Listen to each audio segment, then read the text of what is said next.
Okay, this is the third of our types of essays that we get in paper one, which would be a question on the global economy. It's never popular, and I would seriously consider sort of taking a look at preparing an answer for the third question on the paper, which is always on the global economy, particularly if it's on something like exchange rates, maybe international trade, tariffs, etc. This one is focused on the exchange rate. As you can see, it says using real world examples. Discuss the impact of a falling exchange rate on a country's rate of unemployment and on its current account balance. So again, we are mindful of the question itself. A falling exchange rate, so we're just focusing on depreciation, a fall in the value of the currency. And then it's got two aspects to it. The rate of unemployment and the current account balance. It's the current account balance, it's not the balance of payments completely. So we're very mindful of that as well. Coming across to the introduction, like I've always said, the introduction should be a narrative. It's not just a list of definitions. So I'm introducing the whole notion of how exchange rates impact on the macroeconomy.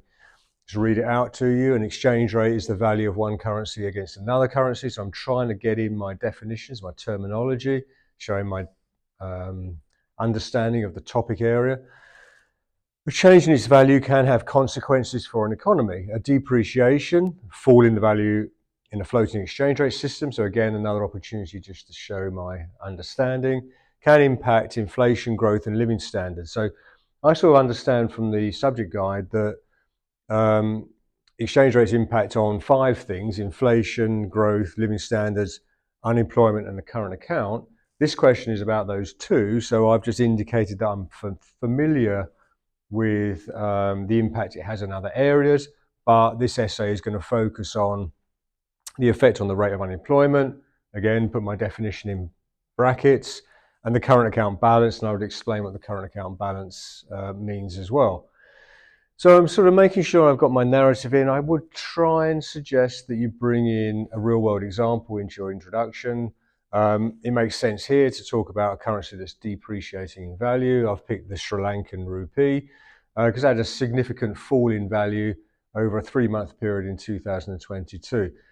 So it's up to you to make sure you've got these things well prepared. The better prepared you are with real world examples, the better you're going to do with these essays. And it's the only way you can access the top level, 13, 14, 15 marks, is by having in-depth integration of your real world examples into the essay, from the introduction through to the analysis into the evaluation itself. So coming across to my main analysis, here I'm going to talk about how a fall in the value of the currency will make exports more competitive. Imports, that should say they're less competitive. I'm going to use a diagram to show a fall in the value of the currency, and I'll come back to my rupee here. Why not? Talk about Sri Lanka. The situation that they found themselves in led to increased supply of the currency.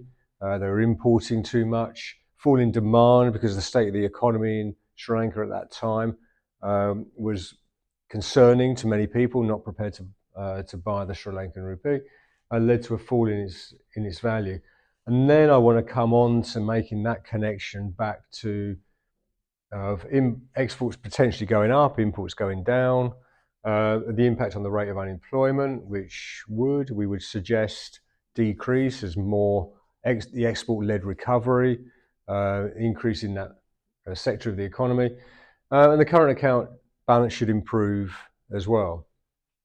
Now, there's a lot you can say in terms of evaluation on this question, particularly at higher level. So coming up here, again, probably half my essay is going to be evaluation. The extent, but I'm focusing on the extent to which the rate of unemployment and the current account balance will or will not improve. Right? Not just a general conversation about exchange rates depreciating, just on those two factors. So obviously I'm going to link in the elasticity of demand for imports and exports, definitely bring in Marshall-Lerner condition, the J-curve. But I don't want to get bogged down too much in the theory here. I don't want to be spending all my time on just analysis, because I'm aware that a significant number of marks are allocated towards the discussion, the evaluation. So I want to get in the conversation really about behind the theory of the reality for countries who find their currency falling. I'm bringing it back to Sri Lanka, and I've got a couple of things I really want to write about. It might well be the case that their price of their exports become more competitive, but will they necessarily sell more? Depends upon whether they can build new trade relationships. How quickly can they build those relationships and get new clients, particularly if they rely on, it depends on the product they rely on.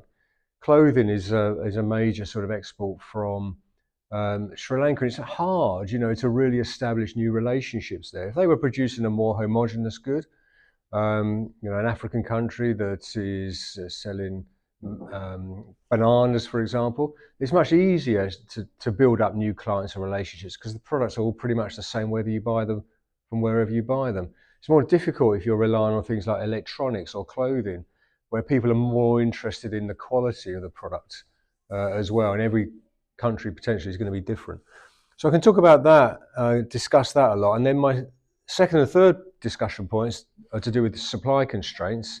You can say that exports are going to go up, but is Sri Lanka capable of increasing supply quickly and easily? And I can talk about that a little bit more. Depends.